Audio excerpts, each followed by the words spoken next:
Petrol, LPG और खाद संकट से पहले पीएम मोदी ने क्या सच में सब सेट कर लिया है या आर्थिक तूफान आने वाला है?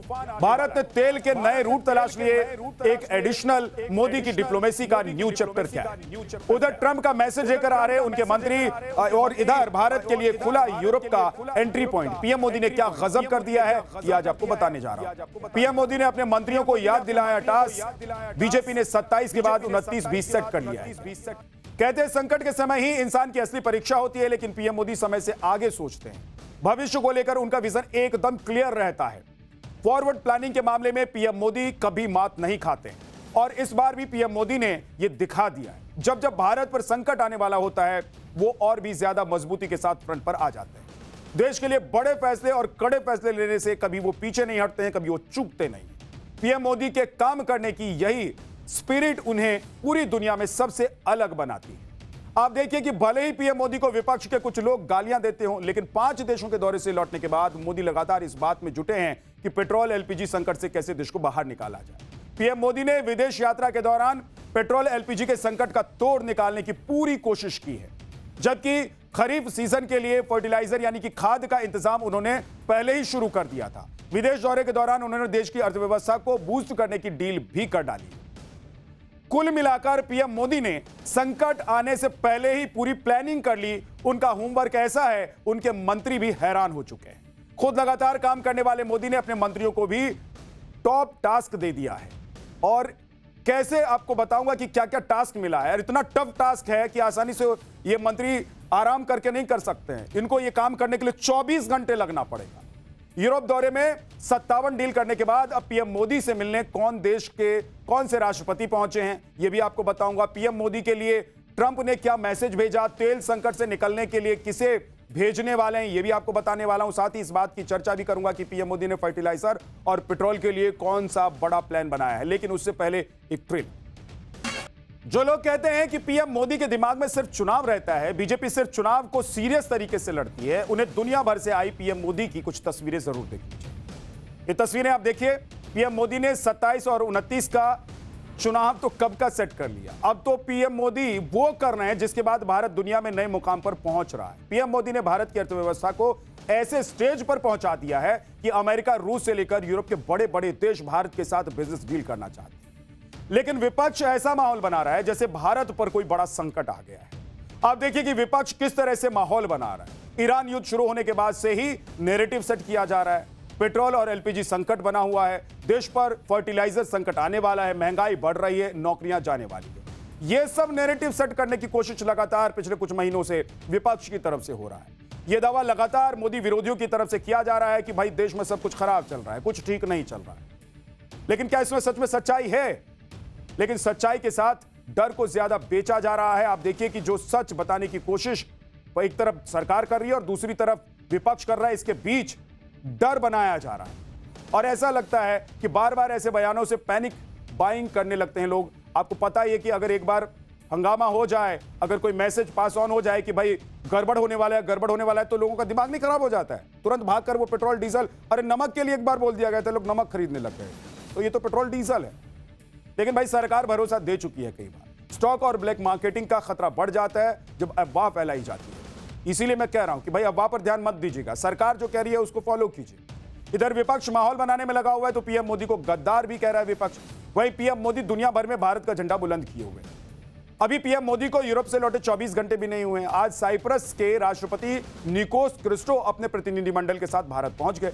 दिल्ली के हैदराबाद हाउस में पीएम मोदी ने राष्ट्रपति निकोस और उनके प्रतिनिधिमंडल का गर्मजोशी के साथ स्वागत किया। पीएम ने याद दिलाया कि पिछले साल साइप्रस दौरे पर उन्हें वहां सर्वोच्च सम्मान से नवाजा गया। भारत और साइप्रस के बीच ये बैठक सिर्फ एक औपचारिक मुलाकात नहीं मानी जा रही है, बल्कि साइप्रस के राष्ट्रपति का दौरा संकेत है कि यूरोप के छोटे देश भी भारत के साथ मजबूत रिश्ता बनाना चाहते हैं। इस दौरान दोनों देशों ने अपने संबंधों को स्ट्रेटेजिक पार्टनरशिप तक पहुंचाने का ऐलान किया है।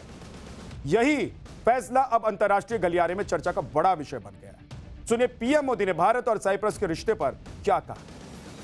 भारत और साइप्रस के बीच यह स्ट्रेटेजिक पार्टनरशिप दोनों देशों के फाइनेंशियल और सर्विसेज हब को जोड़कर कॉमर्स के लिए कैपिटल अनलॉक करेगी।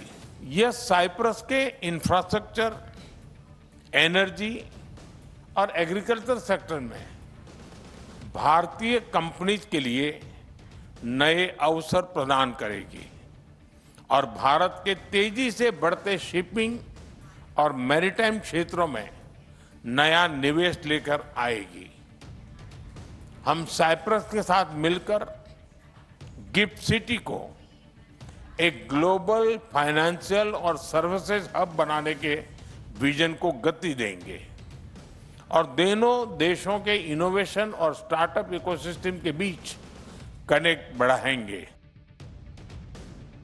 दोनों देशों के रिश्तों को और मजबूत बनाने के लिए कई समझौते भी हुए हैं, लेकिन सबसे ज्यादा चर्चा आज की इस तस्वीर की हो रही है। ये जो तस्वीर आपको दिखाई दे रही है, इस तस्वीर की, जब बातचीत से पहले राष्ट्रपति निकोस ने पीएम मोदी के साथ सेल्फी ली।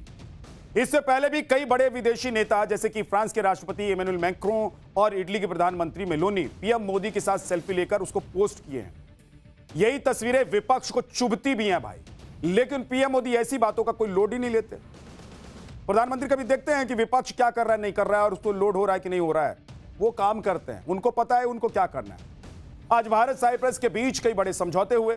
सुरक्षा सहयोग के लिए जॉइंट वर्किंग ग्रुप बनाने पर सहमति बन गई। शिपिंग सेक्टर में सहयोग के लिए जॉइंट टास्क फोर्स के गठन का निर्णय लिया गया। दोनों देशों ने अगले 5 साल में निवेश को दोगुना करने का लक्ष्य भी रखा। शिक्षा, टेक्नोलॉजी, इनोवेशन, रिसर्च को बढ़ावा देने के लिए भी महत्वपूर्ण समझौते किए गए। आप देखिए कि यूरोप के दौरे से ही अभी प्रधानमंत्री लौटे थे और आज यूरोप का ही एक और देश साइप्रस का प्रतिनिधिमंडल नई दिल्ली पहुंच गया। साइप्रस भले ही यूरोप का छोटा सा देश है, लेकिन यूरोप में एंट्री के लिए भारत के लिए बहुत अहम है। इसे ऐसे भी आप समझिए कि भारत के लिए साइप्रस यूरोपियन यूनियन का एंट्री पॉइंट साबित हो सकता है। 2024 में साइप्रस के साथ लगभग $140 मिलियन का व्यापार रहा, जबकि 2025 में लगभग $150 मिलियन अमेरिकी डॉलर तक ये व्यापार पहुंचा। दिलचस्प बात तो यह है कि व्यापार का असली महत्व केवल सामानों में नहीं है, बल्कि एफडीआई और यूरोप तक पहुंचने में। साइप्रस लंबे समय तक भारत में निवेश का बड़ा रास्ता रहा है। 2000 से 2025 तक साइप्रस ने भारत में लगभग $15.7 अरब का एफडीआई किया है। वहीं साइप्रस के जरिए भारत को यूरोपियन यूनियन का 45 करोड़ उपभोक्ताओं वाला बाजार भी मिल सकता है। भारत के साथ व्यापार को बढ़ावा देने के लिए साइप्रस जल्द ही मुंबई में ट्रेड सेंटर भी खोलने वाला है। सुनिए पीएम मोदी ने साइप्रस के साथ बढ़ते व्यापार पर आज क्या कहा। साइप्रस भारत के टॉप 10 इन्वेस्टर्स में से एक है। पिछले 1 दशक में साइप्रस से भारत में निवेश लगभग डबल हुआ है। दोनों देशों के बीच ट्रस्ट बढ़ा है। Bharat European union free trade agreement से तमाम नई संभावनाएं बनी हैं। इसका लाभ उठाते हुए हम अगले 5 वर्षों में इस इन्वेस्टमेंट को फिर से डबल करने का लक्ष्य रख रहे हैं और इस संकल्प को साकार करने के लिए आज हम अपने विश्वसनीय संबंधों को एक स्ट्रेटेजिक पार्टनरशिप के रूप में एलिवेट कर रहे हैं। इधर पीएम मोदी यूरोप सहित पूरी दुनिया के साथ ट्रेड डील को आगे बढ़ा रहे हैं। उधर ट्रंप की टेंशन बढ़ती जा रही है। ट्रंप एक तरफ ईरान युद्ध को लेकर फंसे हुए हैं, उनके लिए ईरान अंधा जो कुआं जैसा बनता जा रहा है और सिर्फ अमेरिका के लिए ही नहीं बल्कि पूरी दुनिया के लिए ईरान मैटर अब परेशानी का सबब बन गया है। और इस बीच अमेरिका के विदेश मंत्री मार्को रूबियो 4 दिन के लिए भारत दौरे पर पहुंच रहे हैं। कहा जा रहा है कि मार्को रूबियो दिल्ली पहुंचकर पीएम मोदी को ट्रंप का मैसेज देंगे। वहीं भारत पहुंचने से पहले ही ट्रंप की तरफ से इशारा किया जा रहा है कि भारत में तेल का संकट नहीं आने देंगे। अब देखिए कि अमेरिका ने पहले ही रूस से तेल खरीदने पर दी गई छूट को 1 महीने के लिए बढ़ा दिया था। अमेरिका ने छूट दूसरी बार बढ़ा दी है, तो 17 जून तक ये छूट अब लागू रहने वाली है। हालांकि भारत ने कह दिया था कि पाबंदियों से छूट मिले या नहीं, वो रूस से तेल खरीदना बंद नहीं करेगा। अब अमेरिका ने एक और डील कर दी है कि भारत हमसे जितना ईंधन खरीदना चाहता है अमेरिका बेचने के लिए तैयार है। भारत रवाना होने से पहले मार्को रूबियो ने भारत को अमेरिका का बेहतरीन साझेदार बताया। सुनिए अमेरिका के विदेश मंत्री ने क्या कहा। We want to sell them as much energy as they'll buy, and obviously you've seen, I think we're at historic levels of U.S. production and U.S. export. We want to be able to do more. We were already in talks with them to do more. We want them to be a bigger part of their portfolio. We also think there's opportunities with Venezuelan oil. In fact, it's my understanding that the interim president of Venezuela will be traveling to India next week as well. So there's opportunities. There's a lot to work on with India. They're a great ally, a great partner. We do a lot of good work with them. And so it is an important trip. I'm glad we're able to do it. Marco Rubio 23 मई से 26 मई तक भारत के दौरे पर रहेंगे। अपने इस 4 दिवसीय दौरे के दौरान वो नई दिल्ली, कोलकाता, आगरा और जयपुर का दौरा भी करेंगे। दौरे के आखिरी दिन 26 मई को क्वाड देशों की बैठक में हिस्सा लेंगे और इस बैठक की अध्यक्षता भारत के विदेश मंत्री एस जयशंकर करने वाले हैं, जिसमें ऑस्ट्रेलिया और जापान के विदेश मंत्री भी शामिल होंगे। इस दौरे के दौरान मार्को रूबियो के साथ वेनेजुएला की अंतरिम राष्ट्रपति डेल्सी रोड्रिगेज भी अगले हफ्ते भारत के दौरे पर आ रही है। भारत और वेनेजुएला के बीच तेल बेचने की बड़ी डील हो सकती है।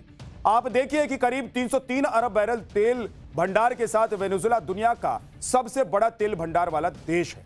वहीं वेनेजुएला भारत का तीसरा सबसे बड़ा कच्चा तेल सप्लायर बनकर उभरा भी है। भारत को वेनेजुएला से होने वाली तेल सप्लाई अप्रैल के मुकाबले करीब 50% बढ़ गई। मई में अब तक भारत ने वेनेजुएला से करीब 4.17 लाख बैरल प्रतिदिन कच्चा तेल खरीद लिया है। अप्रैल में यह आंकड़ा 2.83 लाख बैरल प्रतिदिन था, जबकि उससे पहले लगातार 9 महीने तक भारत ने वेनेजुएला से कोई तेल नहीं खरीदा। वेनेजुएला की राष्ट्रपति का भारत दौरा बेहद अहम माना जा रहा है। आप देखिए कि तेल का वेनेजुएला रूट भारत के लिए इसलिए फायदेमंद है क्योंकि वेनेजुएला का तेल रूस और सऊदी अरब के रास्ते से आता है, लेकिन परेशानी यह भी है कि वेनेजुएला का क्रूड ऑयल एक्स्ट्रा हैवी और सोर्स होता है, साथ ही कम गुणवत्ता वाला होता है, इसलिए कई देशों में प्रतिबंधित है। ये सभी रिफाइनरी में रिफाइन भी नहीं हो सकता है, लेकिन भारत में कम गुणवत्ता वाले तेल को रिफाइन करने की सुविधा है, जिसका फायदा मिल सकता है। हॉर्मुज में रुकावट की वजह से पूरी दुनिया में तेल संकट बढ़ता जा रहा है। ब्लूमबर्ग की रिपोर्ट के मुताबिक अगर यह संकट जल्द खत्म नहीं हुआ तो ब्रेंट क्रूड यानी कि कच्चे तेल की प्रति बैरल कीमत $200 के आसपास पहुंच सकती है। भारत भी संकट का सामना कर रहा है। हालांकि इस बीच पीएम मोदी ने संकट से समाधान निकालने के लिए मोर्चा संभाल लिया है। 5 देशों की यात्रा से लौटते ही पीएम मोदी ने आज केंद्रीय मंत्रियों के साथ मैराथन बैठक ली। करीब 4 घंटे की यह बैठक चलने वाली करीब 4 घंटे तक चलने वाली इस मीटिंग में प्रधानमंत्री नरेंद्र मोदी ने गैस और पेट्रोल डीजल की सप्लाई से जुड़ी बातों पर एक अपडेट लिया। इसके अलावा मंत्रियों को क्लियर मैसेज दिया कि पेंडिंग काम तुरंत खत्म किया जाए और एलपीजी के ऑप्शंस पर काम तेजी से बढ़ाए। वैकल्पिक ऊर्जा के लिए पीएम मोदी ने खासतौर पर बायोगैस को एलपीजी के ऑप्शन के तौर पर बढ़ावा देने की बात कही।